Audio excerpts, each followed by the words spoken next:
Bonsoir, heureux de vous retrouver sur ce plateau de Kavimedia dans World Sport chaque jeudi dès qu'il est 16h, temps universel. Voilà, c'était pendant le mois de Ramadan. Cette fois-ci, ce mois de Ramadan maintenant, c'est à partir de 13h30. Mesdames et messieurs, installez-vous confortablement avec mes chroniqueurs sportifs. On va quand même faire une sommaire. On commence ce numéro pour parler du second tour des éliminatoires de la Coupe du Monde féminine U17 FIFA 2025. Le Sili U17 affronte la Sierra Leone dans une double confrontation le 8 mars déjà pour le match aller 2025, c'est en Sierra Leone. Hier, cette formation guinéenne était à Freetown pour se préparer pour se rencontrer avec cette formation de Lion Stars de U17. Toujours, on reste pour parler des éliminatoires de la Coupe du Monde. Cette fois-ci, on parle de l'équipe senior, l'équipe masculine du Sili national de Guinée. Il y a quand même Nabi Keita Ilex Mouriba qui seront probablement absents de l'équipe nationale pour la rencontre face à la Somalie et à cette formation ougandaise. Selon Michel Doucier, qu'il a échangé avec Nabi Keita qui ne va pas être disponible, qui souhaiterait se concentrer au niveau de son club. Et pour terminer, on parlera du championnat guinéen de Ligue 1. Guico Press, Ibrahima Suri-Sankon s'est réconcilié avec cette formation de l'AS Kaloum et réintègre l'effectif des Kaloumistes. On va essayer d'en parler dans ce numéro de long en large avec mes chroniqueurs. Est-ce que c'est le club ou bien c'est l'entourage du joueur qui fait défaut? Mesdames et messieurs, installez-vous confortablement. Bienvenue dans World Sport.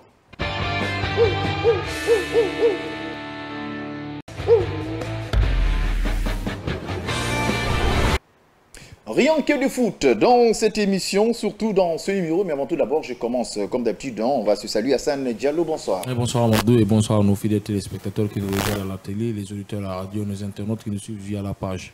Le routier, bonsoir. En provenance de Koya, Passy, bonne arrivée. Merci Major. Bonsoir à tout le monde. Et merci d'être là encore ce matin. Allez, ouf de soulagement pour Jean Baldé. Hier, le Barça a gagné. Voilà, en déplacement sur le score de 1-0. Depuis le matin, il ne fait que sourire. Hein? Jean, bonsoir. Bonsoir, Major, et bonsoir à tous. Je suis surpris de l'énergie dégagée par Hassan. Oui. Il est 15h, il est 13h, et il continue à garder la forme. C'est surprenant. Ah ben oui, c'est normal, hein. C'est comme ça. Ça, c'est masqué, ça, mon frère. Il n'y a pas de problème, hein. Continuez à réagir hein, sur notre page Facebook KVTV. On va lire vos réactions dans cette émission World Sport. On vous avait promis, on va l'entamer pour parler des seconds tours des éliminatoires de la Coupe du Monde féminine. L'équipe U17 guinéenne est déjà en Sierra Leone pour jouer face à cette formation sierra-leonaise double confrontation. Donc, ce sont les seconds tours, c'est le 8 mars 2025 à San Diallo. On a vu hein, l'équipe quand même senior lors de ces éliminatoires de la Coupe d'Afrique a perdu face à cette formation cap-verdienne. Hein. Match aller 2 buts partout, match retour, on nous a battu sur le score de 4 buts ans. Et cette fois-ci, ce sont les U17 qui sont partis tout près en Sierra Leone avec assez de motivation. On rêve grand, c'est la Coupe du Monde. Je redis ce que j'ai dit la dernière fois. Bien. Si on sait qu'on n'est pas d'accord pour aller jouer ces compétitions-là, il faut mieux se retirer et vraiment d'attendre qu'on soit prêt. Parce que si on n'est pas prêt, on part se faire étrier beaucoup de buts. C'est compliqué pour la Guinée. Parce que je le dis encore une fois, c'est l'image de la nation qui est en jeu. Parce que quand ces filles la perdent sur un score très très lourd, qui se font laminer, c'est pas simplement ces filles-là, c'est aussi la nation guinéenne. Exactement. Et donc moi je dirais... Donc vous voulez qu'on signe forfait parce non, je ne dis pas qu'on signe forfait ou pas. C'est important pour le football féminin. C'est important qu'aujourd'hui que nos filles partent se mesurer contre d'autres filles. Mais il faut que les conditions soient réunies pour permettre à ces filles-là d'aller jouer ce match comme il faut. Vous parlez de quelles conditions? Parce que là, regardez, ces filles sont bien habillées, ces filles ont très bien voyagé. C'est pas l'habit, c'est pas voyager. Oui. Les conditions, c'est quoi? C'est la base. La base, c'est quoi? C'est un championnat qui permettra à ces filles... après le mois de Ramadan, oui, mais écoutez, la parole de qui? Oui. La parole de qui? D'un proche, mais Amadou, on a entendu ça depuis longtemps. Chaque équipe qui vient nous dit qu'il y aura un championnat, mais on ne le voit pas. Voilà pourquoi je dis, il faudra mieux s'intéresser à la base, essayer de construire quelque chose au préalable avant d'envoyer ces filles à l'abattoir. Parce que là, c'est l'abattoir. Je pense que ça y est. Elles ne sont pas prêtes encore. Parce que cette fois-ci, on a vu toute une délégation qui rendre visite. Avant, ça ne se faisait pas. Non, elles ne sont pas prêtes. Là, j'ai parlé de l'équipe féminine qui a fait une mauvaise performance au Cap-Vert. Moi, je disais que cette équipe pouvait bien le faire. J'avais oublié qu'il n'y avait ni championnat, ni préparation préalable pour permettre à ces filles-là d'aller gagner. Après, derrière, on s'assoit dans nos différents plateaux, on tape ces filles-là. Elles sont courageuses. Elles sont courageuses, elles ont de l'envie, elles ont envie vraiment d'apporter quelque chose à cette nation. Mais dans le football aujourd'hui, il n'y a pas l'amateurisme.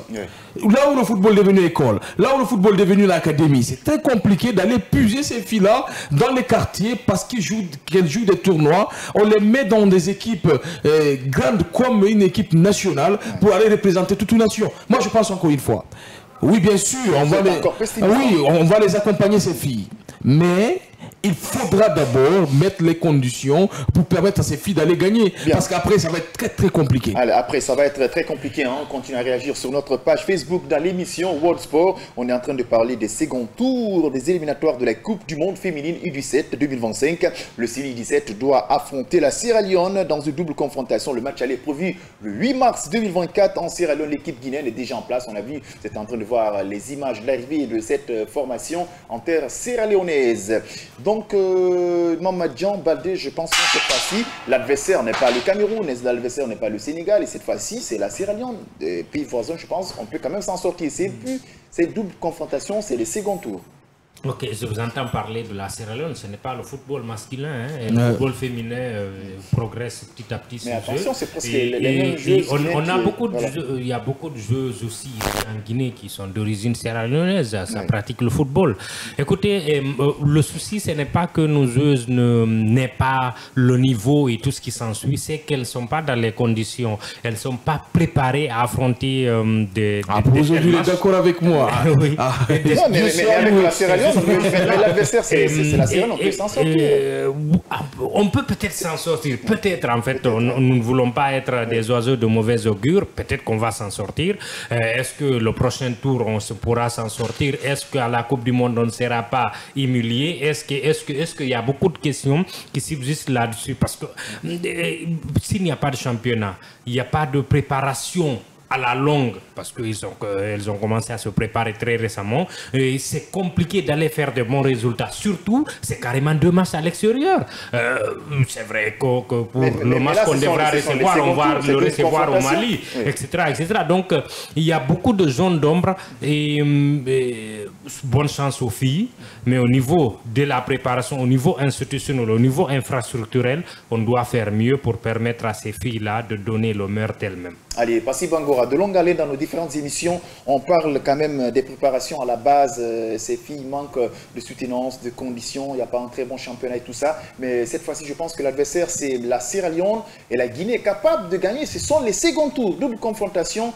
Le 8 mars, on va jouer en Sierra Leone et c'est possible qu'on gagne. C'est la fête des femmes. Vous voulez forcément blâmer la Sierra Leone qui en parlait de la performance. Mais c'est presque les mêmes réalités. Si c'était le Sénégal, j'allais vous dire. Non, c'est différent parce que ça évolue de l'autre côté. C'est ça. Il y a valeur au sein de cette nation, surtout quand on parle de football féminin. Écoutez, on parle bien de notre équipe féminine guinéenne. Je crois qu'on a assisté à pas mal de tournois, à pas mal de compétitions, qu'ils soient CAF ou FIFA, mais que au sortir, en tout cas au soir de la compétition, soit on nous élimine dès le premier tour ou qu'on n'atteint même pas les carrés denses où il faut vraiment se mirer face aux autres nations. Mais c'est la Guinée, c'est parce qu'on vient d'un pays où les conditions, comme Jean vient de le dire, ne sont vraiment pas au chapitre, ne sont pas discutés dans les bureaux. Récemment, depuis la venue de cette fédération, on a vu la nomination d'une présidente qui est chargée du football féminin. Moi, je me pose encore la question, où on est depuis sa nomination? Depuis que c'est après le mois de Ramadan, il y aura un je suis en train de relayer, c'est que vous allez quand même des fois rester quand même optimiste. Non, écoutez, je suis optimiste, bien et bien. Au fait, il faut comprendre que nous sommes tous passionnés de ce football, qu'il soit masculin ou féminin. On veut vraiment voir ce sport parce que ça nous donne de la sensation, du plaisir à regarder, qu'il soit sur les hommes ou qu'il soit sur les filles. Mais depuis que cette instance-ci est là, qu'est-ce qu'elle a pu apporter en termes de politique? On n'a pas vu un championnat. On n'a pas vu un championnat. Moi, je n'ai jamais assisté à la finale d'un championnat féminin comme ça se passe en Ligue 1, en Ligue 2 sur les garçons. Je n'en ai pas vu. Comment voulez-vous qu'on ait des catégories qui pourront vraiment nous représenter dignement? Surtout quand on dit que c'est le monde qui doit se rencontrer, les pays du monde qui vont se rencontrer également du côté du Maroc. en octobre-novembre, vous vous rappelez, et que les autres pays aussi se préparent, en tout cas automatiquement, pour pouvoir vraiment aller montrer ce qu'ils sont en train d'apprendre également, parce que la Sierra Leone, certes, ils sont en train de redorer le football à travers les autres binationaux qui évoluent au sein de l'Europe. Ils sont en train de pousser les pions afin de remettre l'image également de ce football sierra-léonais. La Sierra Leone, c'est vrai, on parle de l'équipe féminine, mais face à la Guinée, moi je vois une équipe qui va forcément dominer. Mais je ne suis pas aussi dubitatif de la performance. Je crois que nos filles sont intelligentes. Ils vont essayer de proposer ce qu'ils ont appris dans les rues de Conakry, dans les différents tournois. Sinon, que si on parle de championnat. Justement, parce que ça ne suffit pas. Ça suffit pas. Ce Alors, qu'on apprend dans la rue, Amadou, ça ne suffit pas contre des personnes qui ont des championnats, qui ont des formations au préalable, qui les permettent d'apprendre comment se mouvoir dans la pelouse. C'est compliqué, c'est différent. Quelqu'un qui l'apprend, qui a des formations, et c'est lui qui ne l'apprend pas, qui est en train de se battre à lui seul dans la rue pour essayer. Voilà la différence entre la rue et l'école. Voilà la différence du football de la rue et le football organisé et étudié. C'est la même chose avec les hommes. On se disait, pas plus tard qu'hier, ou avant-hier, je crois, dans une de nos émissions, qu'il faudra des académies professionnelles, des écoles de foot professionnelles à la base pour permettre à nos joueurs de signer dans des grands clubs européens. Et si on n'a pas ce genre de formation, si on n'a pas de championnat qui permet de garder la forme de ces filles-là, comment peut-elle aller concurrencer contre des filles qui sont en train de jouer un championnat, qui jouent chaque week-end? Alors, au haut niveau, c'est compliqué, Amadou. Je pense qu'on est unanime. La situation, quand même, elle est complexe, elle est compliquée. Ce n'est pas seulement le football féminin. Il y a plusieurs disciplines en Guinée qui sont à l'oubliette. On a des fédérations fantômes qui participent des compétitions. Mais malheureusement, ces fédérations n'ont pas de championnat, ni de siège, ni d'infrastructures, ni de cadres compétents pour gérer ces genres de disciplines. Alors, maintenant, la question, nous qui nous taraude l'esprit, parce que nous sommes à quelques jours de cette rencontre qui correspond au 8 mars 2025, ça coïncide à la fête des femmes. L'adversaire, c'est la Sierra Leone. C'est deux équipes, franchement, qui ont une idée sur... Voilà, ils ont quand même quelques connaissances sur leur adversaire. Est-ce que Jean Baldier, la Guinée est capable de se qualifier face à cette formation sierra-léonaise? Oui, c'est possible. Elles peuvent se qualifier. Écoutez, on ne remet pas en cause ici les compétences footballistiques de ces jeunes filles-là. C'est justement en termes de préparation, en termes de structure que nous pensons que ce n'est pas optimal. Mais en termes de valeur intrinsèque, les filles ont leur chance et elles peuvent bien le faire, surtout en bien négociant ce match du 8 mars. Elles peuvent faire le reste du boulot. Donc, on peut avoir un espoir mesuré. Ouais, on peut quand même se qualifier à la Coupe du Monde. Ça peut être aussi intéressant parce que même si le football féminin est à l'oubliette dans ce pays, mais peut-être une qualification dans une phase finale de la Coupe, donc je pense que ça va réveiller l'esprit de ces responsables du sport guinéen. Est-ce qu'on est optimiste pour une qualification? Oui, on est optimiste à 50%, mais moi encore, la question me revient toujours dans l'esprit où cette fédération est passée pour pouvoir dénicher et faire ressortir une équipe. Oui, il y a des clubs, mais il y a des clubs qui savent quand même leur niveau. Pas prendre des joueuses en tant que telles, mais on est en train de parler d'une catégorie nationale. Donc vous doutez de la sélection, il n'y a pas de transparence. S'il faut faire la sélection par téléphone, sans pour autant aller détecter, faire des regroupements au préalable. Vous pensez que ces entraîneurs n'ont pas une idée sur les joueuses? On parle de... On parle pas de 2 ou 3. Voilà, merci beaucoup. On parle d'une équipe nationale féminine. Mais regardez l'équipe senior, il y avait des joueuses comme Dédé. Dédé indiscutable, ce sont des habitués. C'est comme si aujourd'hui on te dit il faut sélectionner quelques journalistes sportifs. Il ne s'agit pas d'organiser une compétition. Tu as une idée sur le niveau de chaque journaliste. Mazor, le cadre, au fait, ce n'est même pas la même chose. Ici, on parle de football et le football, ce n'est pas du hasard. Tu peux avoir un œil sur une joueuse peut-être qui sait jouer, mais au moment où tu veux la sélectionner, elle n'est pas en forme. Bien. Et voilà ce qu'il faut dire. Il ne faut pas aussi dire que parce que voilà tel joueur, voilà telle joueuse plutôt qui peut vraiment faire cette affaire et puis il est temps de les mettre sur la tâche afin de pouvoir les monnayer. Je crois on peut espérer une qualification si c'est possible avec les filles. Elles se mettent en tout cas à l'abri de toutes ces bisbilles et puis l'adversaire, aller... c'est pas le Cameroun ni le Nigeria. Cette fois-ci, on n'a pas les mêmes réalités proprement dites, mais c'est un peu similaire. On est en train de voir des joueurs qui quittent la Sierra Leone venir ici avec des joueurs, même s'il y a une petite différence par rapport à nous, mais je pense que l'adversaire n'est pas si coriace. La qualification, donc vous êtes quand même dubitatif. 50%. À 50%, oui. Voilà. C'est rare que pas si. Allez, la qualification est possible. Vous savez, c'est la Sierra Leone. Amadou, rien n'est impossible dans le football. Rien n'est impossible. Le Sili peut bien se qualifier. Ces filles peuvent aller se surpasser, surtout ce 8 mai et ce 8 mars.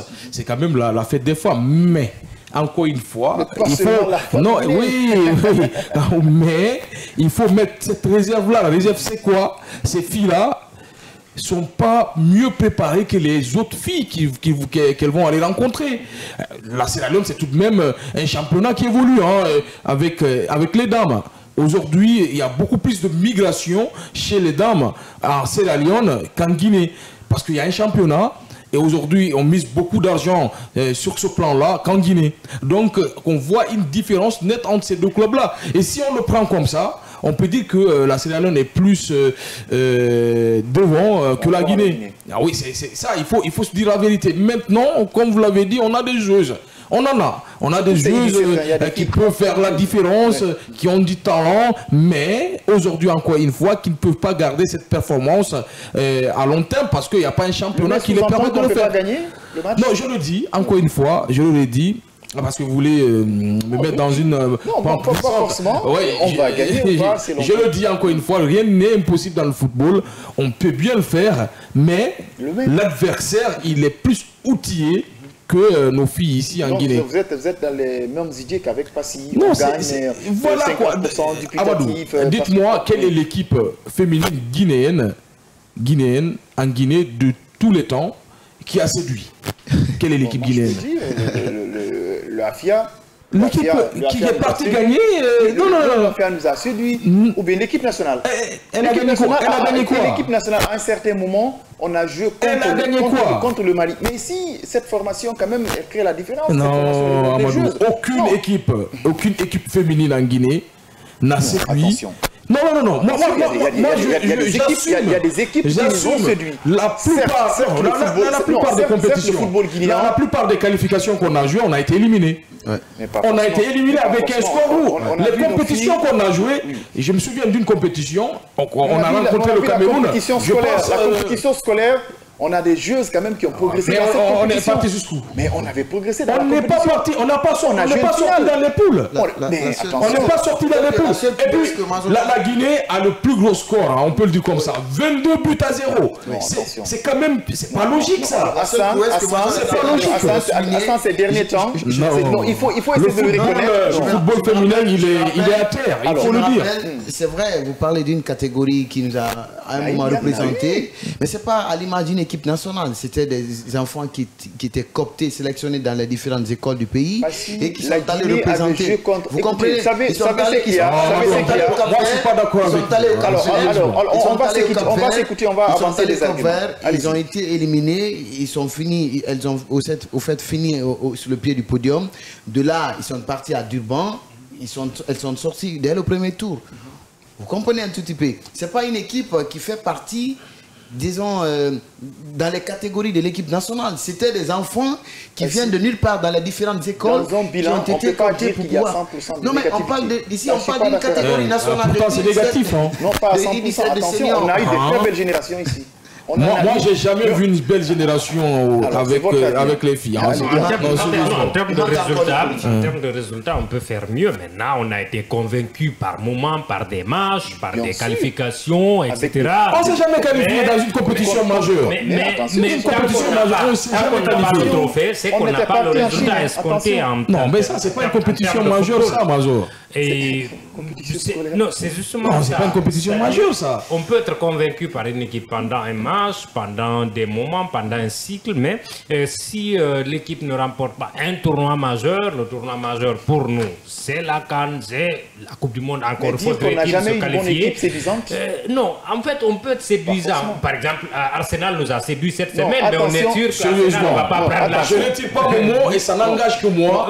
Je dis encore une fois, la Guinée n'a jamais eu une équipe séduisante. Ouais. C'est ça. Et j'ai dit l'équipe féminine, hein. Oui. Et je parle de moi. C'est justement cela, parce qu'en termes de finalité, on ne trouve pas de résultats. C'est ça le problème. En termes de finalité, en termes de résultats concrets, on n'en a pas. Et en ce sens, on ne peut qu'être d'accord avec Hassan. Non, pas forcément. On peut avoir une très bonne équipe, mais par manque de soutenance, une équipe qui a fait des matchs qui pouvaient faire mieux. Non, attention, vous savez, il faut savoir.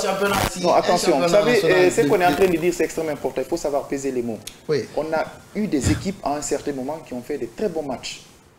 Des très bons matchs. Ça, on ne peut pas occulter cela. Mais tout le monde est unanime en Guinée. On n'a pas d'infrastructure sportive. On n'a jamais une équipe comme le Nigeria, comme le Ghana qui est parti loin. On ne peut pas accuser ces filles. Mais à la base, au moins, on a vu des équipes qui ont fait des très bons matchs, mais au finish, on les a éliminés parce qu'il n'y a rien à la base. Moi, je pèse pas mes mots, je dis encore une fois. La Guinée n'a jamais eu une équipe féminine séduisante. Pour moi, ça n'engage que moi parce que la plupart des matchs que j'ai regardés, pour moi, voilà quoi. Vous vous rappelez, la Guinée est allée au Ghana où ils sont allés se faire crucifier par cette équipe ghanéenne sur le score de 12 buts à 1, 12 buts à 0. Le Cameroun, 22 buts à 0. C'est quand même compliqué. Ici, je crois bien. Non, le football féminin n'est pas une priorité chez nous. Vous vivez en Guinée comme nous. Les sports carrément parce qu'il n'y a pas d'infrastructure. Vous avez parlé de Afia, c'est peut-être récemment l'année antérieure où ils sont sortis finalistes, champions également de ce tournoi, de ce championnat national.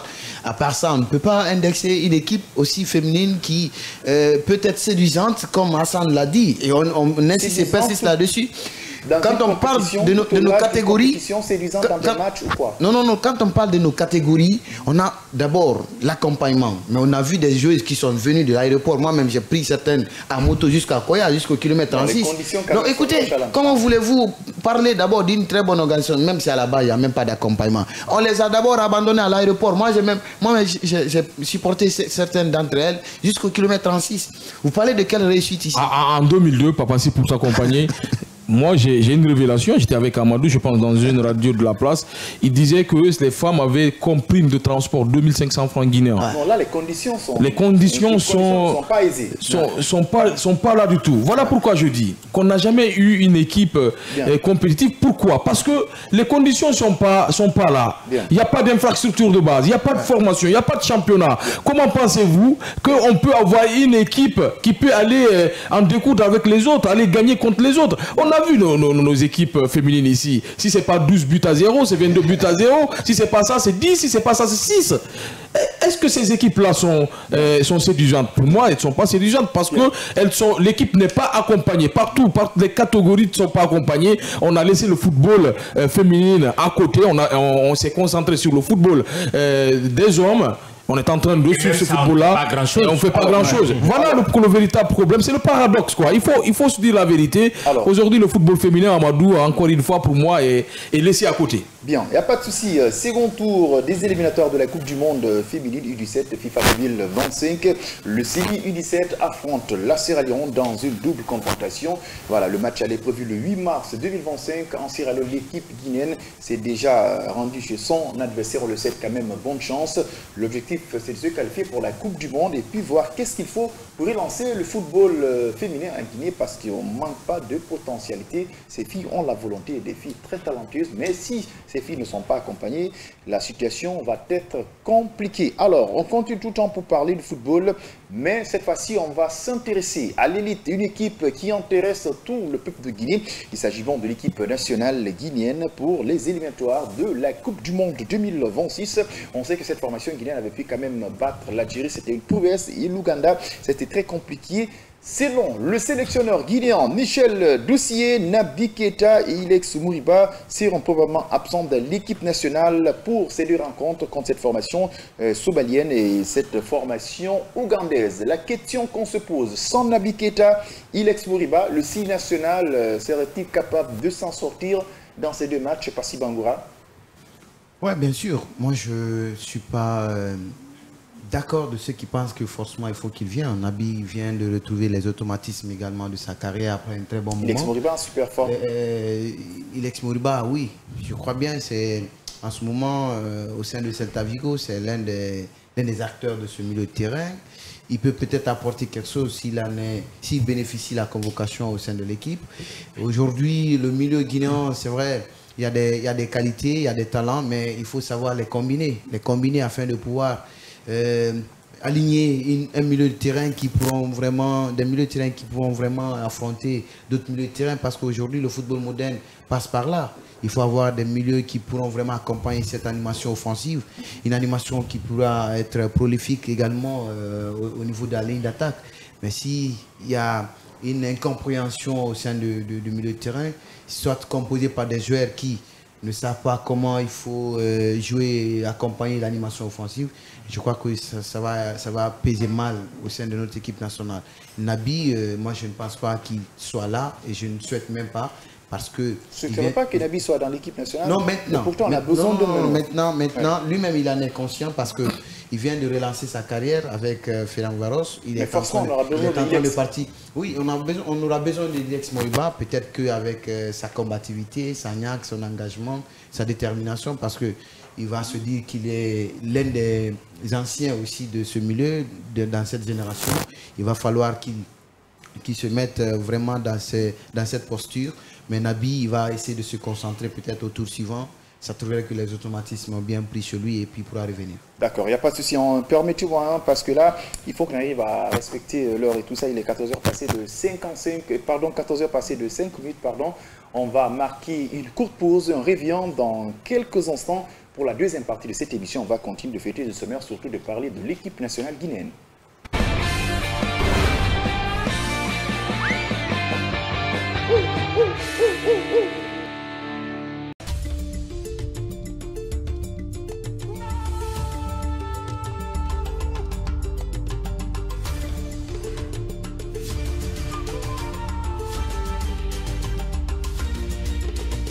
Cavi TV, la télé du développement.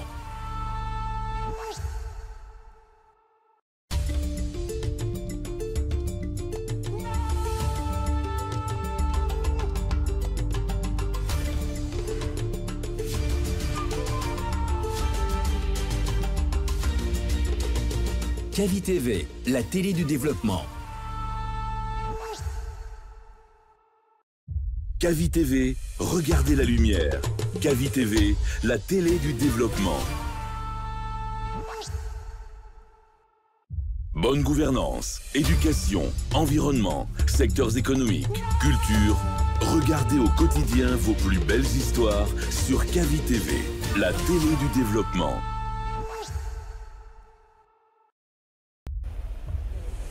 Cavi TV, regardez la lumière. Cavi TV, la télé du développement. Direct, événement. Débat, décryptage.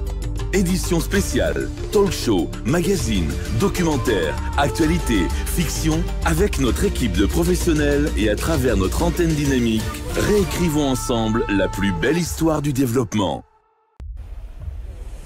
Cavi TV, regardez la lumière. Cavi TV, la télé du développement. Cavi TV, regardez la lumière. Cavi TV, la télé du développement.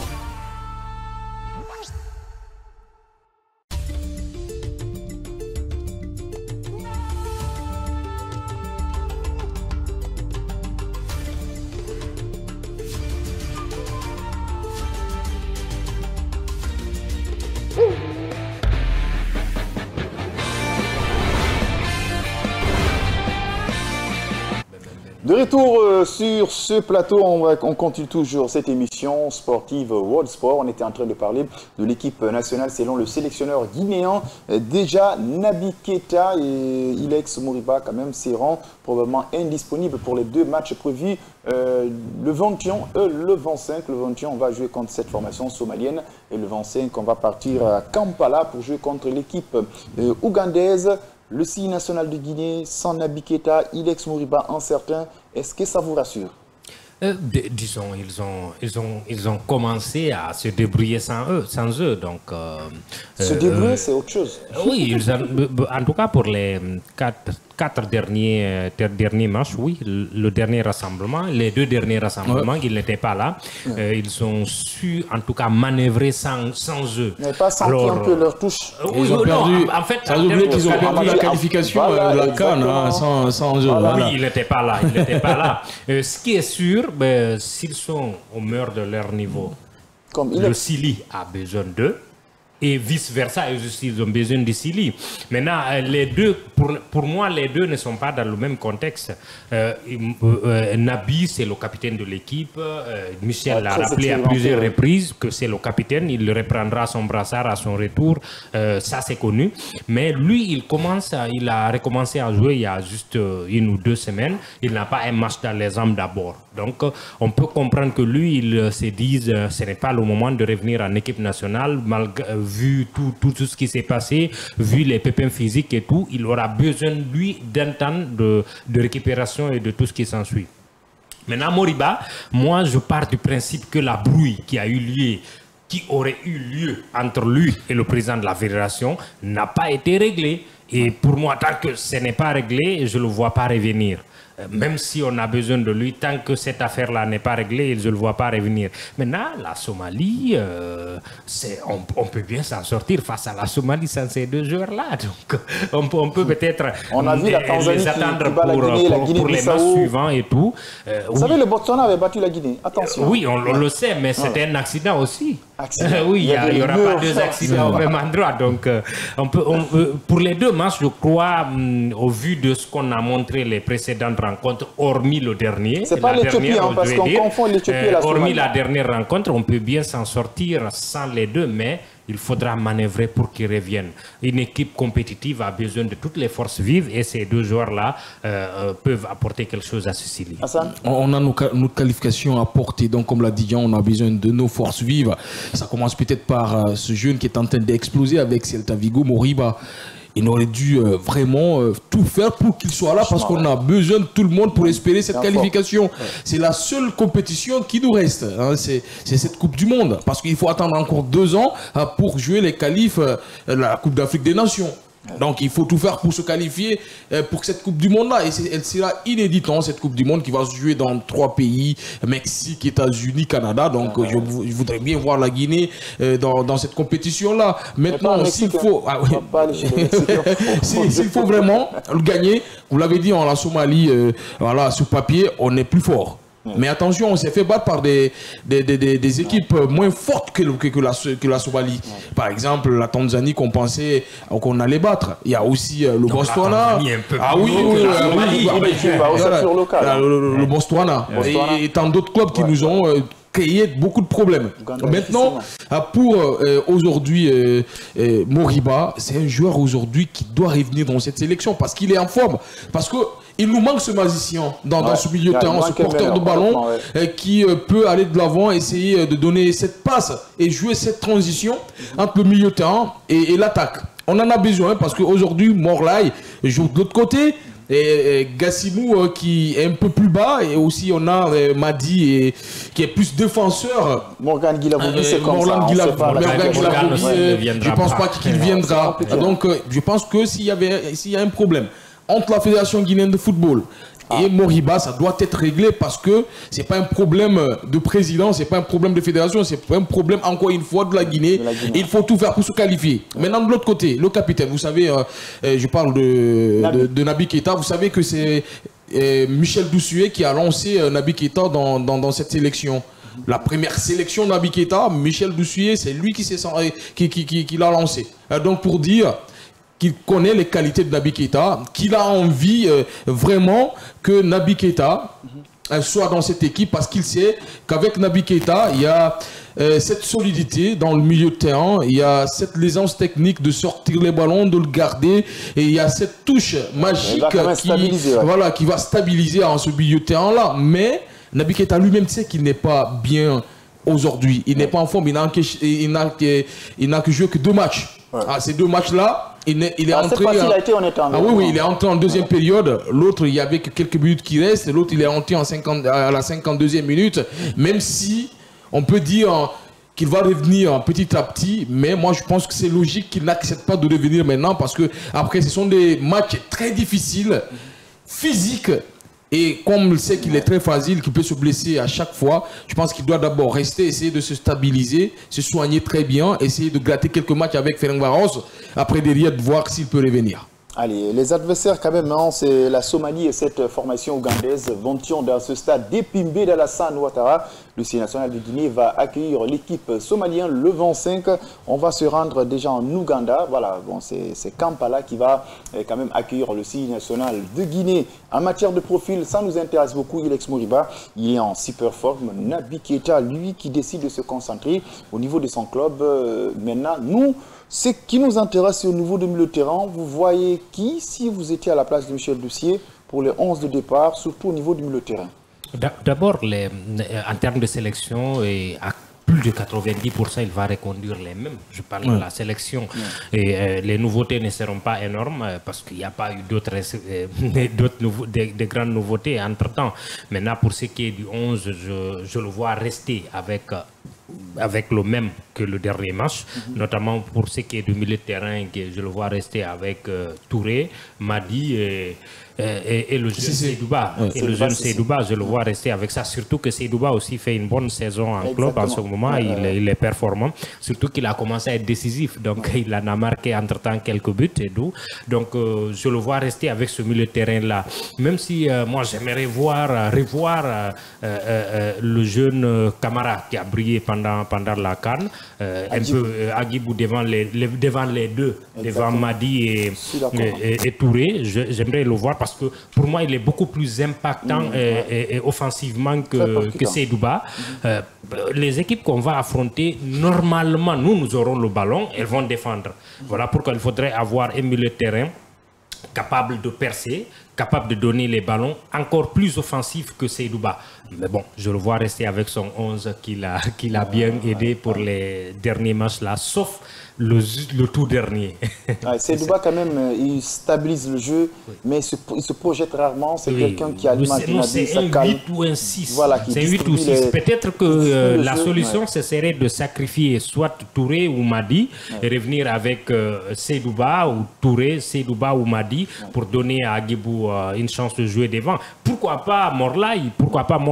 Parce que là où il est en équipe nationale, moi j'aimerais voir Morlaï dans ce rôle de 10 là en équipe nationale, au moins une rencontre complète pour oser un peu de ses capacités, parce qu'il a des qualités naturellement. Il faut savoir juste où utiliser le placé. Parce que là où il est, il donne pas satisfaction. Non, il ne peut pas donner satisfaction dans ce parce que là, il faut être physiquement prêt avec un volume de jeu aussi. Oui. Moi, j'aimerais le voir derrière l'attaquant, surtout avec Agibou peut-être. Peut-être Agibou, mais surtout avec Guirassy devant. Je les vois, ils vont s'entendre d'un serial buteur et un bon passeur. Ça va bien se passer. Morlaï, dès qu'il a le ballon, il alimente Guirassy. Oui, j'aimerais le voir. Peut-être que ce serait l'idéal de tester cette option. Encore une fois, pas tester pour tester pour gagner, parce qu'on ne peut pas se permettre de perdre encore un autre match. Passy, la même question. Vos idées sur le milieu de terrain, vous aurez dû choisir qui et qui, parce que déjà, on ne peut pas compter sur Naby Keita, ni sur Ilex Moriba, et pourtant, on sait au niveau de bande de touche, notre bande de touche n'est pas solide. Oui, pour le milieu de terrain, face à une équipe somalienne ou ougandaise, je crois bien, il faudra bien de trouver une équipe compacte qui serait où la bataille du milieu doit être vraiment difficile, parce qu'aujourd'hui, vous prenez cette équipe somalienne ou cette équipe ougandaise, ce sont des équipes qui posent véritablement leur ballon au rond central. Donc, il va falloir peut-être concocter, s'il faut dire, Ablaye Touré, si on a la chance d'avoir Ilex Moriba Kourouma, ou que Madi qui va aussi te batailler. Et puis assaisonner ceci, comme Jean vient de le dire, positionner un certain Morlaï comme un demi-neuf également derrière l'attaque, parce qu'il est aussi époustouflant quand il est associé derrière la ligne d'attaque, c'est-à-dire lorsqu'il devient un demi-neuf, souvent il plante des buts dans la lucarne. Et de l'autre côté, si on a des bons ailes comme Aliou Badara, comme d'autres là, Cheikh Condé ou qui, je ne sais pas, ça va vraiment alimenter la ligne d'attaque et puis on aura une équipe... Vous préférez qui si on enlève Morlaye Laoulé, on le ramène au milieu de terrain, vous préférez qui là-bas pour le remplacer? Parce que là, il va complètement... Si on enlève Morlaye au milieu... Non, pas au milieu, là où il est actuellement. Sur les ailes. Sur les ailes, non, Morlaye ne peut pas jouer sur les ailes, vous voyez. Je sais que si on l'enlève Morlaye, vous souhaitez qui pour... Non, mais il y a un certain Ousmane qui a été sélectionné avec Kaba à l'époque. Vous vous rappelez, qui joue aujourd'hui avec la Ligue 2 espagnole, qui vient de Auxerre, vous vous rappelez, c'est un droitier, il est super, il est époustouflant, il est rapide, avec un geste technique. De l'autre côté, au côté gauche, vous avez Aliou Badara Cissé qui pourra aussi accompagner. Je crois la ligne serait automatiquement connectée. Au milieu, dans l'axe, vous avez Serhou Guirassy. Je crois que Morlaye va s'occuper directement de l'autre côté, derrière la charnière de la ligne d'attaque, pour pouvoir être comme des mineurs, c'est-à-dire attendre le deuxième ballon. Il pourra planter des buts somptueux. Si on a un milieu très compact qui seront vraiment derrière une défense qu'on souhaite retrouver Garabi derrière, on peut avoir une équipe solide. Alors, Hassan Diallo, le milieu de terrain quand même nous inquiète beaucoup parce qu'on n'a pas un milieu de terrain quand même très percutant et rémiant. On a vu les Morlaye et Adjibou, on les a transformés en attaquants. Au milieu, c'est Douba Sissi qui ne se projette pas vite. Le profil de ce garçon, il calme le jeu, il stabilise. Ils utilisent les petits espaces. Et Ablaye Touré, physiquement, lui, on sait que c'est un casseur. Et Madi n'est pas trop technique. Vous voyez qui au niveau du milieu de terrain?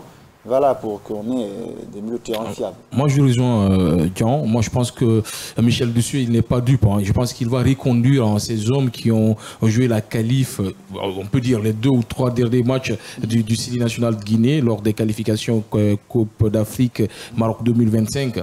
Vous savez, hormis en ce match, la déroute en Tanzanie, je pense que cette équipe s'est bien battue. On peut le dire comme ça. Le Sili a un effectif doré, des jeunes joueurs qui sont en train d'exploser. Vous parlez de ce milieu de terrain. Ce n'est pas toutes les équipes d'Afrique qui ont, comment on appelle pas Yaya Touré, qui ont Touré, qui ont Madi, qui ont Sedouba Sissé, qui ont Morlaye Sila, qui ont aussi le jeune que tu viens, Agibou Kamara. Ce n'est pas toutes les équipes africaines qui ont ça. Il y en a même qui en rêvent d'avoir ce genre de joueurs.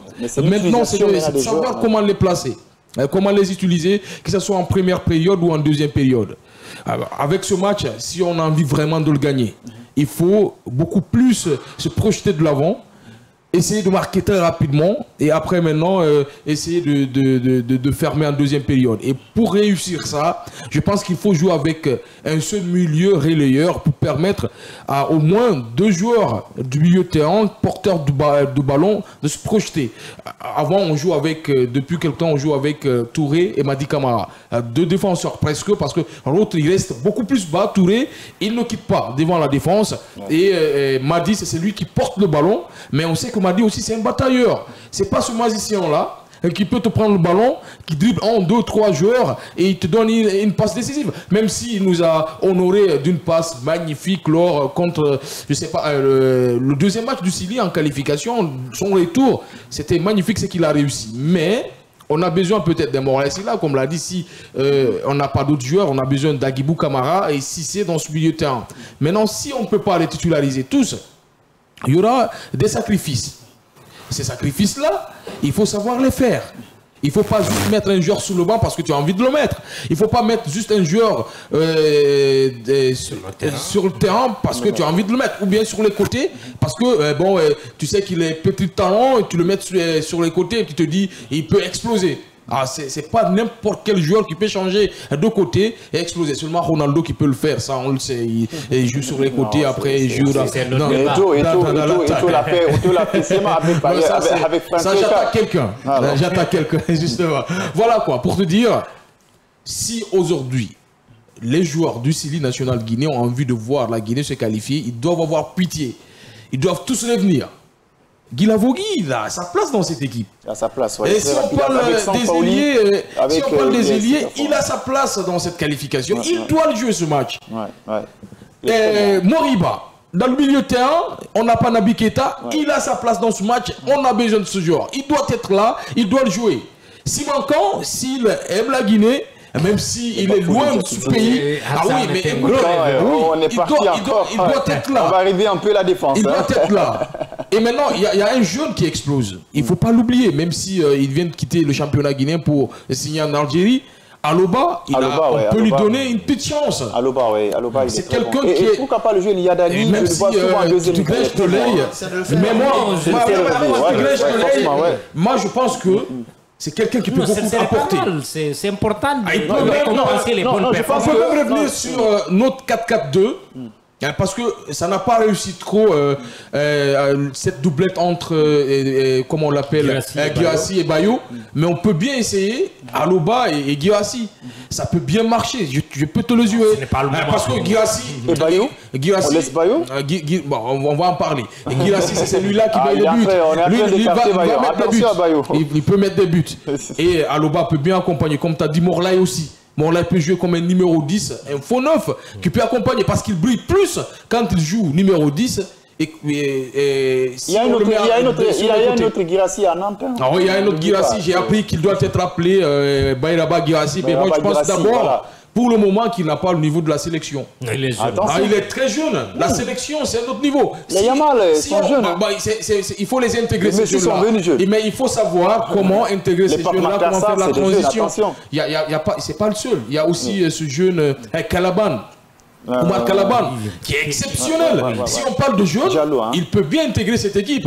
Mais moi, je dis encore, il est trop jeune pour jouer un match aussi important que cette qualification. Mais l'adversaire, c'est la Somalie. Oui, attention. Il peut quand même gratter des minutes. Chaque match, c'est pas contre l'Algérie, on va laisser. Chaque match Amadou qu'on perd nous coûte la place pour la Coupe du Monde. Chaque match qu'on va perdre pour ces qualifications. Surtout contre la Somalie et l'Ouganda qui va venir. Il faut obligatoirement gagner ces deux matchs avant de réceptionner l'Algérie chez nous. Et pour dire que c'est faisable, on peut bien se qualifier. Mais il nous faut nos forces vives qui n'acceptent pas de revenir. S'il y a un pépin entre ces forces vives-là et la Fédération guinéenne de football, qu'on le règle maintenant. À Sampoli, aujourd'hui, comme je l'ai dit, le mec, il est en train d'exploser, Guilavogui. Mais pourquoi pas le faire revenir très rapidement pour lui faire qu'on doit partir le rencontrer, le faire comprendre que nous avons besoin de toi. Parce qu'il nous faut cette qualification. Parce que après, quand on se qualifie, chaque joueur a envie d'aller jouer cette Coupe du Monde.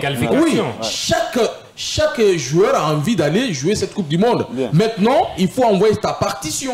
Il faut être là, il faut mouiller le maillot, il faut te battre pour envoyer la Guinée en Coupe du Monde. Il nous faut Moriba, il nous faut Guilavogui, il nous faut Bayraba Guirassy qui peut rentrer en deuxième période. Il nous faut aussi Simankan parce que la défense, vous savez comment est cette défense.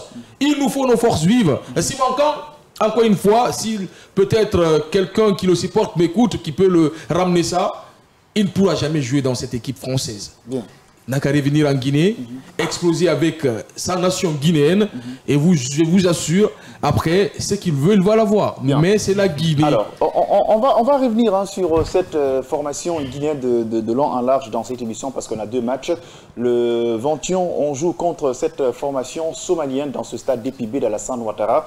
Le 25, on va partir jouer contre Ouganda, c'est à Kampala. On souhaite quand même bonne chance à cette formation guinéenne. Mais nous, quand même, on est inquiets. Il y a quelques joueurs qui seront probablement absents au niveau de cette sélection guinéenne parce qu'on a vu maintenant, il n'y a pas une petite équipe. C'est la Tanzanie qui nous a empêchés de partir au Maroc pour la prochaine Coupe d'Afrique des Nations. Alors, on va partir, on va être un peu maintenant dur et sévère. Parce que là, on a vu les précédentes rencontres, il y a des joueurs quand même qui n'ont pas donné satisfaction. La note, elle n'était pas de tout bonne. Alors, je commence par Mamad Djambadé. Si on vous disait franchement dans cette sélection de ne pas appeler d'autres joueurs, les sacrifier qui et qui? Gardien de but à l'attaque.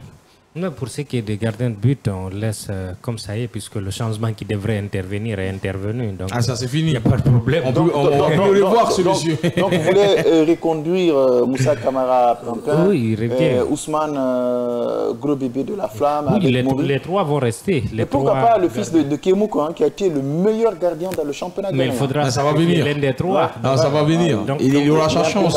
On en vient. Donc pour ce qui est des gardiens, ça va rester ainsi.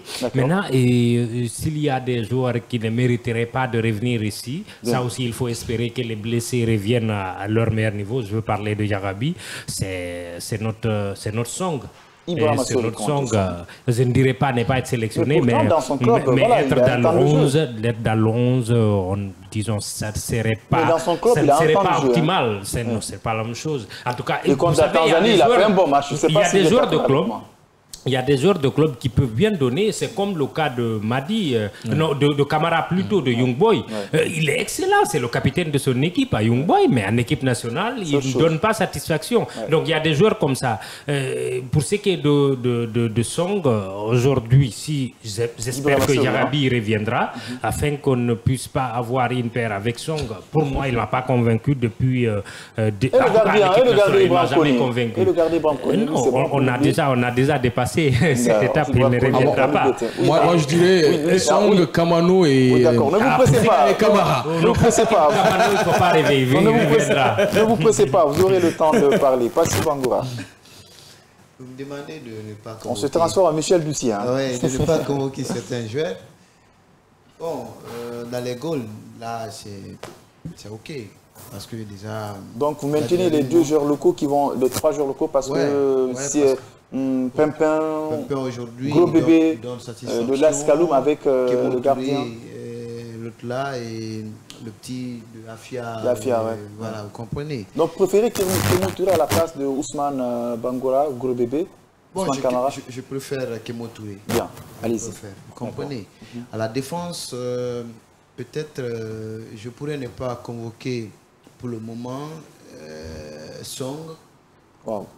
Mais Song, on est dur avec lui cet après-midi, vraiment sûr. Je peux ne pas convoquer Song. Au milieu, au niveau de la sentinelle, je peux ne pas convoquer Diawara, Amadou Diawara. Non, il n'est plus là depuis. Lui-même, il s'entraîne à domicile. Il n'est plus là. Amadou Diawara, lui-même, il connaît, il ne va pas te taper les jeux. Bon, c'est en Guinée, tout est possible. Il y a un autre là que son nom m'échappe généralement, toujours au compte du milieu. Je peux ne pas le convoquer, peut-être son nom va me revenir. Si le nom ne revient pas. Condé, c'est lui qui remplace souvent Madi en seconde explication. En tout cas, souvent quand on enlève Madi, c'est le jeune Condé qui a été transféré récemment, non, lui il est plutôt performant. Lui qui joue à la place de Madi. Oui. Non, moi, il ne m'a jamais séduit, on ne sait pas. Bon, allez-y, c'est un choix. Au milieu, je peux peut-être convoquer Morlaï, mais qu'il attend sur le banc, essayer d'observer. À l'attaque, je essaie d'oublier Kamano, parce qu'il est mort. Mais attends, c'est le dernier match du Sili, il a fait des très bons matchs. Non, mais c'était un dents de scie, vous comprenez. Non, pas un dents de scie, il était quand même... on lui voyait dans le match par rapport à d'autres joueurs qu'on pensait qu'ils sont en forme. J'oublie carrément Kamano, je plante Badara, Guirassy. Bon, pour ne pas aussi que la concurrence, mais bon, c'est normal, mais je peux faire appel aussi à Bayo pour essayer de... Parce qu'il faut avoir de la profondeur sur le banc. Qui est en forme avec son club. Et voilà, de l'autre côté, le jeune Diakité qui, malgré ses centres, ne passe pas tellement au niveau de l'attaque. Il a la volonté, très engagé ce joueur. Très engagé. Alors, Hassan Diallo, si on vous disait de sacrifier quelques joueurs poste par poste, parce qu'on a besoin d'un grand jeu de victoire pour qu'on se qualifie au niveau de cette Coupe du Monde, la CAN on a raté. Alors, la CAN on l'a raté et on doit faire tout pour gagner ces matchs-là. Parce que ces matchs-là, je le dis encore une fois, c'est une place de qualification. Il faut qu'on les gagne pour espérer une place de qualification parce qu'on doit jouer une finale contre l'Algérie. Donc si je dois lever... Quand il a commencé par dire Moussa Pimpin, personne ne peut la lever maintenant. Et il explose avec le Simba. C'est parmi le meilleur pour le moment, on ne peut pas la lever. Non, là, il a plus du sérieux. Il joue en Ligue des Champions africaine. Non, en Coupe CAF africaine. Il joue aussi le championnat titulaire. Comment tu peux la lever? C'est le meilleur. Et c'est le meilleur. S'il se concentre... Il connaît, on l'oublie. C'est super. On l'oublie avec tout ce qu'il a fait. On lui remercie pour le boulot rendu. On lui dit de se reposer un peu. Et de l'autre côté, moi je ne titularise pas Song. Je ne l'appelle même pas. Parce que... Ibrahima Sori, je me demande comment un défenseur de sa taille... Et pourtant très engagé. Très engagé. Je me demande comment il intervient. Ça, je ne sais pas jusqu'à présent.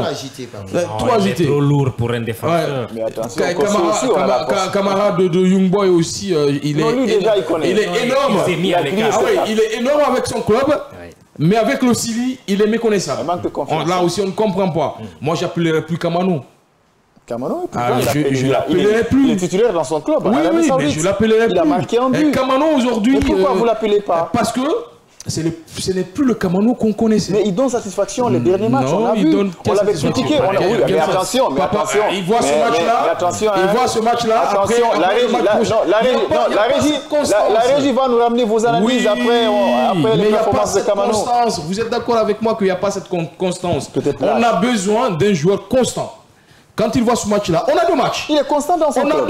Le dernier match du Syrie, il a donné satisfaction. Après Somalie, c'est l'Ouganda.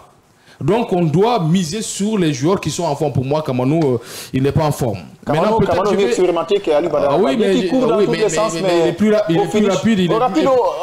En phase de finition, il sort sur le terrain. On peut avoir un joueur... Non, moi c'est Ali Badara Baldé qui... On peut ne pas avoir Ali Badara Baldé. Ali Badara Baldé qui se cherche. Ou on peut avoir 2 attaquants. Bien. Maintenant, je vais vous surprendre. Je préfère qu'on laisse Bayo, qu'on appelle Aloba. Pour moi, aujourd'hui, Aloba, il est plus en confiance que Bayo. Bayo qui joue en Belgique, il vient d'arriver dans son club, il a marqué un but. Vous savez, mais attention, Aloba qui est parti tout des mains à Mouloudia. Vous savez, on a vu Aloba en équipe nationale. Vous savez, Amadou, un footballeur, c'est la forme du moment. Et surtout... Donc vous sacrifiez Bayo, oui, vous amenez Aloba. Et surtout la confiance. Aloba, il a la confiance. C'est un jeune joueur qui explose. Pas de maturité comme Bayo. Oui, pas de maturité comme Bayo. Vous savez, si Bayo est en forme, à un certain moment, on lui préférait même qu'à Serhou Guirassy. Bayo l'a compris, il y a cette rivalité. Et il va toujours garder cette rivalité. Je lui dis pourquoi. Aloba sur le banc. Parce que lui, parce qu'il se dit dans la tête, Bayo, que le titulaire incontestable maintenant des attaquants du Syrie, et c'est Serhou Guirassy. Il devient une doublette. Il devient le remplaçant de Bayo. Le double Bayo. C'est que les fous. Maintenant, il y a un truc qu'il a mis dans la tête. Et si Guirassy ne se blesse pas, si il n'y a pas un 4-4-2 où il doit rejoindre Bayo, Guirassy doit rester sur le banc. Et là, il ne digère pas parce que il y a longtemps qu'il était le chouchou des attaquants du Syrie. Parce que c'est lui qui marquait plus de buts. On avait plus confiance en lui. Maintenant, derrière, quelqu'un vient, on l'enlève, on dit maintenant tu n'as plus le statut de titulaire. Le statut de titulaire, c'est celui-là qui l'a. Donc lui-même, il sait, psychologiquement, il n'a pas confiance. Donc, vous voulez sanctionner Bayo? Non, je ne le sanctionne pas. Je le sanctionne pas. Je veux juste qu'il regagne confiance. Parce que moi, je sais que Bayo, s'il regagne confiance, n'importe quelle minute il rentre dans un match de football, il peut faire très très mal. Il a montré plusieurs fois avec le Syrie national de Guinée. Donc, moi je sacrifiais plus Bayo et je donnerais la chance à la jeunesse qui est à Aloba. Vous avez parlé de Bayraba Guirassy. Donner la chance à Bayraba Guirassy pour qu'il rentre dans cette équipe. Avec les Blaise Fofana peut-être sur le banc. Oui, Blaise Fofana. Pour la transition. Pour la transition, les permettre de découvrir la sélection nationale, pour les garder, parce que quand ils explosent avec les clubs, en Europe, avec on peut les perdre. Comme on a perdu presque, comment on l'appelle, Tchernobary. On l'a presque perdu dans ce Tchernobary-là. Donc il faut faire cette transition le plus rapidement que possible, les garder avec nous pour les permettre d'exploser petit à petit. Moi, voilà la liste que je pourrais donner. Non, peut-être on va ajouter Blaise Fofana. Moi, j'ai vu ce garçon avec l'équipe locale. Top, mais on l'oublie complètement. Moi, j'ai aimé le discours de ce garçon. C'était contre le Ghana dans les WC. Il dit, on ne doit pas sortir là, on ne doit pas rentrer à la maison, on ne doit pas se limiter. Il a tapé la table, mais il faut voir ce but, comment il a foudré ce ballon au fond des filets. Des jeunes leaders qu'on doit ramener en équipe nationale, ils vont être sur le banc, observer, le relancer au fur et à mesure qu'on évolue. Et puis, les Nabi Oussouf Oularé aussi, un très bon latéral, je pense que là. On a Inani Ibrahima Sori. Compter Ibrahima Sori Song, on ne souhaiterait pas lui voir à l'équipe nationale. Il ne satisfait pas. Il ne satisfait pas. C'est pas ce défenseur-là qui peut accompagner Yarabi. Et puis de l'autre côté, on espère que Yarabi va accepter de venir. Parce que c'est là aussi, il y a le suspense. Il vient de sortir d'une longue blessure. Il doit avoir une place. Il a recommencé. Mais c'est Song, il est chanceux. Ibrahima Sori, il est chanceux. Parce qu'à chaque instant, on appelle un joueur, il est blessé à la dernière minute, il vient en sapeur-pompier, il a sa place. Très chanceux. Personne ne pensait que Garabi allait recommencer. Donc je pense que Valence ne va pas le laisser partir comme ça. Il est dans le système peut-être. Oui, c'est ça le souci. Je disais, vous êtes en train de parler de Song. Vous savez, il a aussi un profil de jeu. Il ne faut pas qu'un Camerounais nous capte, qu'on pense qu'on parle de Rigobert Song, de Ibrahima Sori.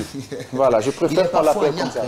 Regardez dans son style de jeu, parfois il ne badine pas, mais c'est sa manière de récupérer qui est trop brutale. On a peur même parfois qu'il ne prend pas. Aujourd'hui, vous êtes sévère. Non, c'est pas ça. Il manque les ballons. Même les passes, quand tu lui donnes les passes, difficilement il arrête le ballon. Aujourd'hui, quand il parle d'intervenir, compliqué. Vous êtes franchement dur. C'est très compliqué pour nous. C'est compliqué. C'est pas juste les interventions, c'est aussi le placement. Mais en coup de tête, il est bon. En coup de tête, les balles aériennes. Tu as vu le but de la Tanzanie? Il était où? C'est ce que j'avais englobé. J'ai dit, à part ça, il y a ce qu'on appelle ici cette indiscipline tactique. Parce que celui qui est censé être au sentinelle, si le ballon vient et que lui, il est au niveau du rond central, c'est sanctionnable dans les hauts niveaux. Qu'est-ce que tu veux? Il est lourd, il ne peut pas courir. Peut-être il y aura. Est-ce que Julien Janvier va venir? C'est une question qu'on se pose parce que tout dernièrement. C'est compliqué avec Janvier. Tantôt il est blessé, tantôt il veut attendre des moments. Il n'est pas dans l'esprit. Je crois que lui et Guilavogui et Moriba, c'est des cas à régler. Et Bayou, c'est des cas à régler. Il faut régler ces situations-là. Il faut avoir une discussion franche avec eux afin de régler la situation parce qu'il faut dire on a besoin d'eux, on aura besoin d'eux. Allez, on aura besoin d'eux. Alors, la toute dernière question sur ce dossier de l'équipe nationale guinéenne. Le 21 mars, la Guinée doit jouer contre cette formation de la Somalie. C'est dans ce stade d'Epimbe, d'Alassane Ouattara et en Ouganda. Voilà, c'est à Kampala. Le Sili va se déplacer. Donc, 4 jours après cette rencontre face à cette formation somalienne, la question qui nous intéresse de mieux sur cette situation de l'équipe nationale guinéenne. Le Sili ira-t-il à la Coupe du Monde ou pas? C'est qu'on espère. En tout cas, moi, j'ai envie de voir pour la première fois notre drapeau flotter. Est-ce que vous êtes optimiste? Aujourd'hui, vous êtes un peu à l'image de Passy qui... Non, je suis optimiste. Je suis optimiste. On va se qualifier oui, moi je veux qu'on se qualifie. Non, on va se qualifier. Mais on doit se donner les moyens pour cette qualification. Non, on sait tout ça. Mais est-ce qu'à ça, on va se qualifier à la Coupe du Monde? Vous savez que le Sili, le Sili national de Guinée, c'est compliqué. C'est compliqué de dire qu'on va se qualifier ou on ne va pas se qualifier. Parce qu'il y a des matchs qu'on doit gagner, on les perd. Donc ça rassure pas. Problème, ça ne rassure pas. Bien. On a des joueurs. J'ai dit encore une fois, on a des joueurs exceptionnels, pétris de talent, qui peuvent gagner contre n'importe quelle équipe en Afrique. Mais il vient des moments où cette équipe est fébrile. On ne retrouve pas ces joueurs-là, où on passe à côté. C'est compliqué de trouver cette constance dans cette équipe du Sili national de Guinée. Voilà pourquoi je dis c'est probable, c'est une probabilité. Le Sili national peut commencer très bien un match de football, mais le terminer très mal. Voilà, ils peuvent commencer très bien un match, et très mal un match, ils terminent très bien. Contre la Tanzanie, nous l'avons très bien commencé. On a d'ailleurs eu une occasion, une frappe qui a terminé sur la transversale de Madi Camara. À partir de là, moi je pensais qu'on allait s'abattre sur cette défense de la Tanzanie. Vous n'êtes pas quand même optimiste à 100%. On a vu ce qui s'est passé. Alors donnez-nous nos pourcentages. À 100% la qualification. Moi je ne vais pas vous donner de pourcentage. Moi je dis qu'on a envie d'obtenir cette qualification. Moi je dis qu'on a nos chances dans nos pieds, comme on le dit dans le football. Aujourd'hui, nous sommes 3e ou 4e. Mais en tout cas, on est à 3 points du leader qui est l'Algérie à 9 points. Il y a 2 équipes qui ont 9 points. Oui, maintenant, voyez la configuration de tout ça, notre position au niveau du classement, une prise de conscience, on n'est pas parti à la CAN. Est-ce que, selon vous, en résumé, vous êtes optimiste qu'on va se qualifier? Oui, nous avons nos chances dans nos pieds. Non. C'est-à-dire, si on joue à notre meilleur niveau... Non, je ne veux pas de si. Je ne veux pas de si dans vos propos. Non, attention. C'est toujours comme ça. Il y a toujours des si parce que... Si on lui demandait si le Barça allait remporter... Je te donne un exemple. Je te donne un exemple. On peut se dire aujourd'hui, quand on a tous nos joueurs, on peut... Les sondages, je veux des sondages. Mais on a notre défense qui, pour le moment, on n'a pas toute la lisibilité des joueurs qui seront là. Pour ce qui est de l'attaquant, des attaquants, on a Sekou Guirassy, on va croiser les doigts que lui il reste indemne, que rien ne lui arrive, etc., etc. Maintenant, si on a tous nos joueurs à disposition, il n'y a pas de raison qu'on ne se qualifie pas. On a réussi ce qui était le plus difficile dans ce groupe-là, c'était de battre l'Algérie, surtout à l'extérieur.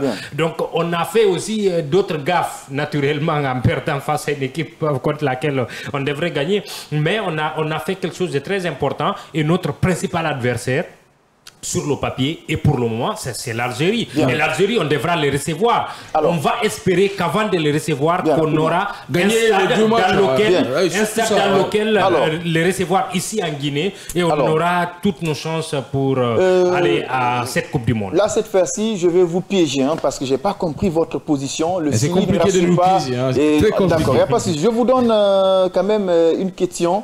Pour la répondre, on répond cette question avec des cartons. Carton rouge, le Sili n'ira pas.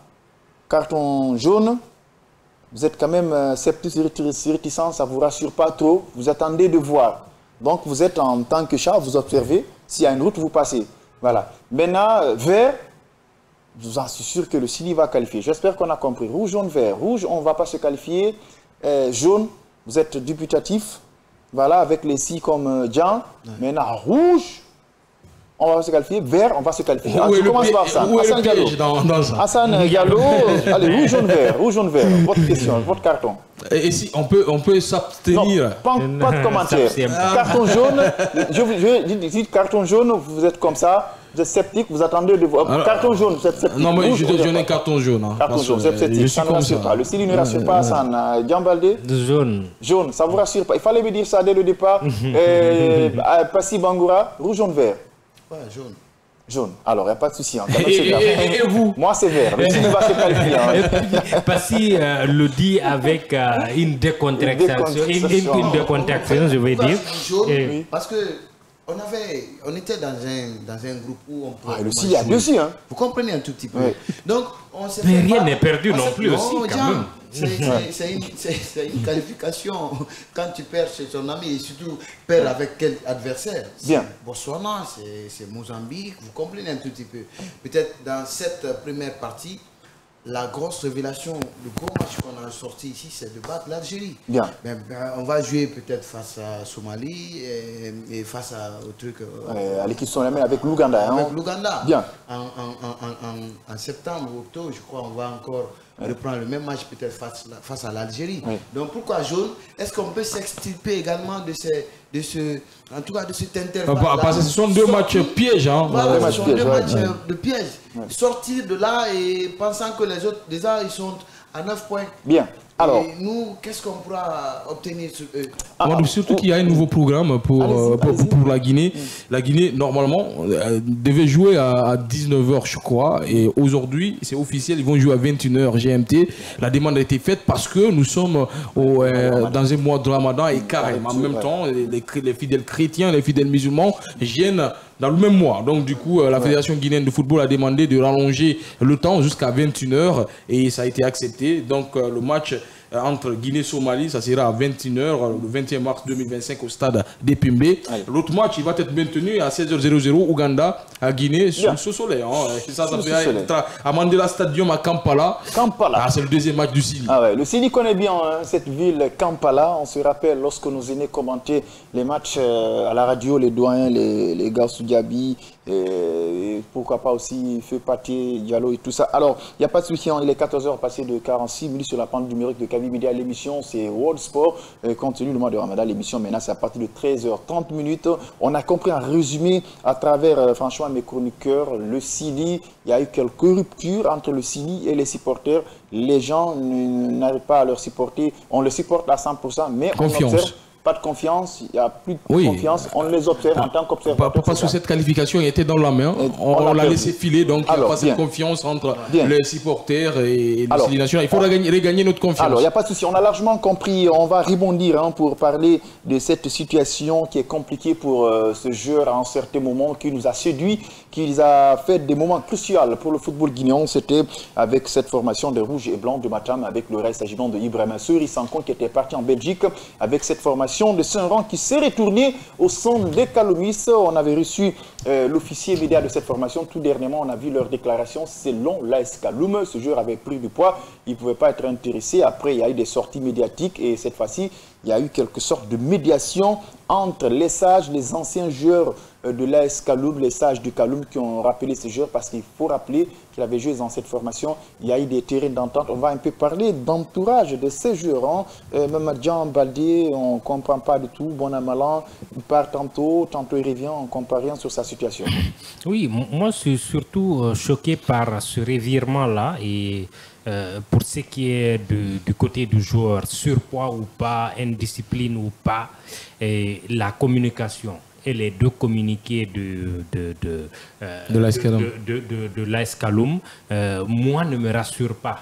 En fait, les communiqués ne disent pas tout. On ne peut pas attendre un milieu de saison et dire qu'on a pesé un joueur et qu'il est en surpoids. Selon vous, c'était quoi le problème? Ça sous-entend quoi? Oui, en fait, on peut se dire ça sous-entend. Il faudrait qu'on nous dise ça sous-entend quoi. Ok, on est en milieu de saison. S'il était aussi mauvais sur le terrain, on aurait pu comprendre. Mais bon, il vient de marquer un but somptueux il n'y a même pas 2 semaines avec ce club. Donc, on ne peut pas dire forcément, même s'il est en surpoids, que ça réjaillit sur ses performances. Et le communiqué n'est pas précis. Et puis après, on nous dit qu'après, sur demande du joueur, après médiation, il est ramené dans le club. Il est là, l'entourage, dans l'effectif. C'est juste, en fait, on ne nous a pas dit clairement dans les communiqués, dans les communications, qu'est-ce qui s'est passé, quel est le problème. Et même le joueur. Exactement. Mais oui, même le joueur, parce que les joueurs ne disent pratiquement rien sur nous. Mais attention, l'entourage quand même flinguait beaucoup le club. Ils ne s'entendaient pas avec l'entourage. Oui, il y a eu des clashs entre l'entourage et le club. Sauf que le club devrait dire ça dans le communiqué. Moi, je pose la question. Écoute, je vais finir sur ça. On ne peut pas enlever un joueur d'un effectif pour cause de surpoids et une semaine après on ramène le même joueur comme si en une semaine il aura regagné le poids qu'il fallait pour un footballeur professionnel. Ce n'est pas vrai. Ce n'est pas vrai. On dit la vérité. Peut-être avant de partir. Permettez-moi, la Passy va réagir. Après vous allez rebondir. Vous aurez le temps. Oui, Passy.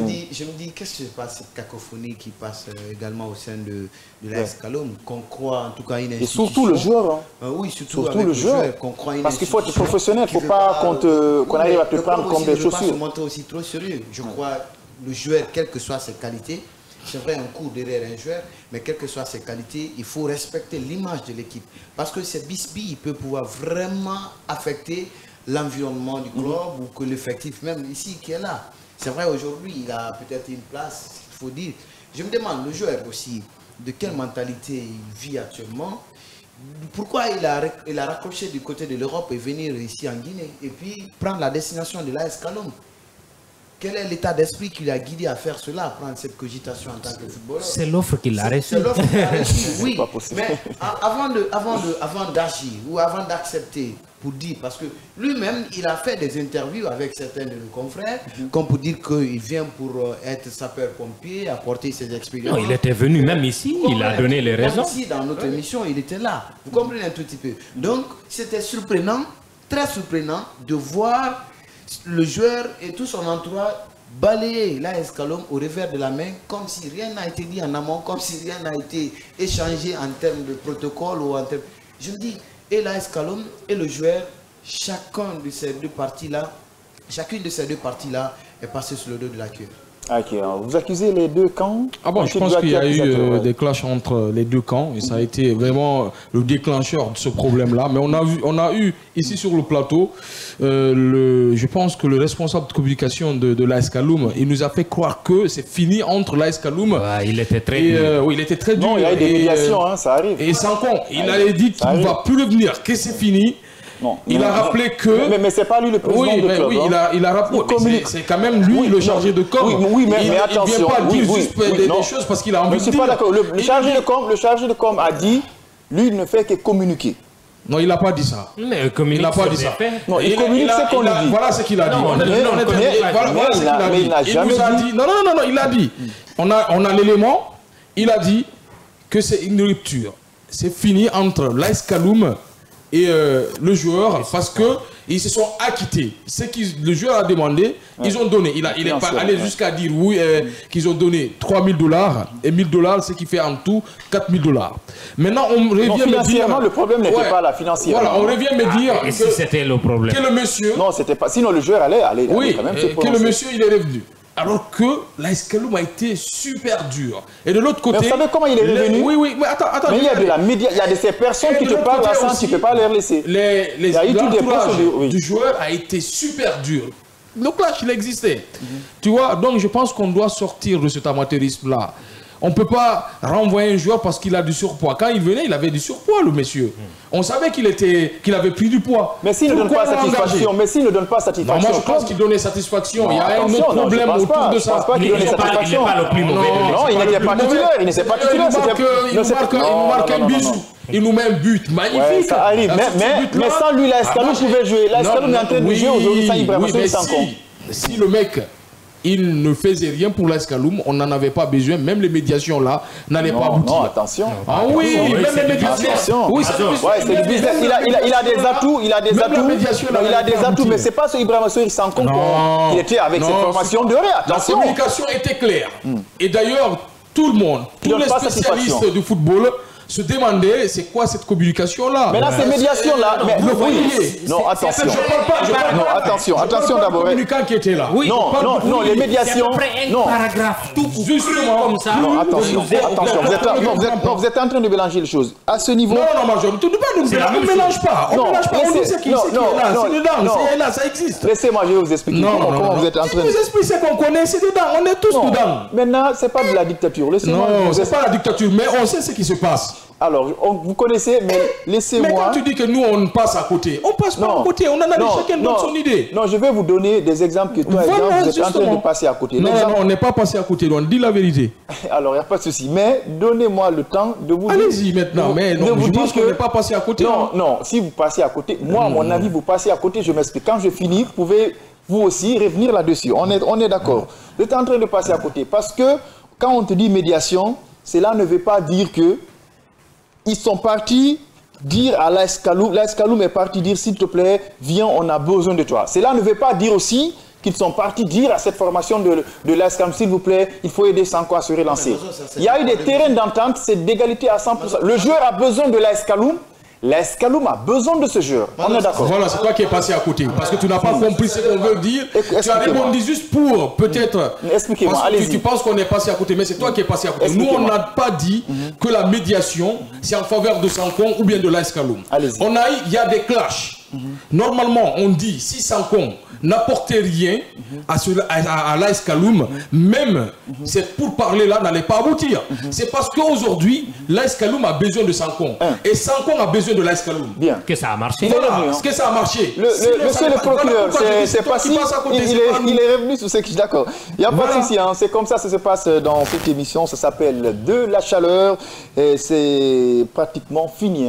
Avec ce numéro, on voulait partir très loin. Mais malheureusement, on est bousculé par le temps. Il est 14h passé de 55 minutes. On ne va pas se quitter sans se donner les cartons. Carton rouge à Mazor parce qu'il veut nous faire dire quelque chose qu'on... Non, il ne peut pas nous dire qu'on est passé à côté. Alors qu'on a eu le gars ici le plateau. Alors, vous avez raison. On a des images. Alors, vous avez raison. Votre carton rapidement. C'est excellent. Je n'ai pas de carton aujourd'hui. D'accord. Voici ma il n'y avait pas le mot.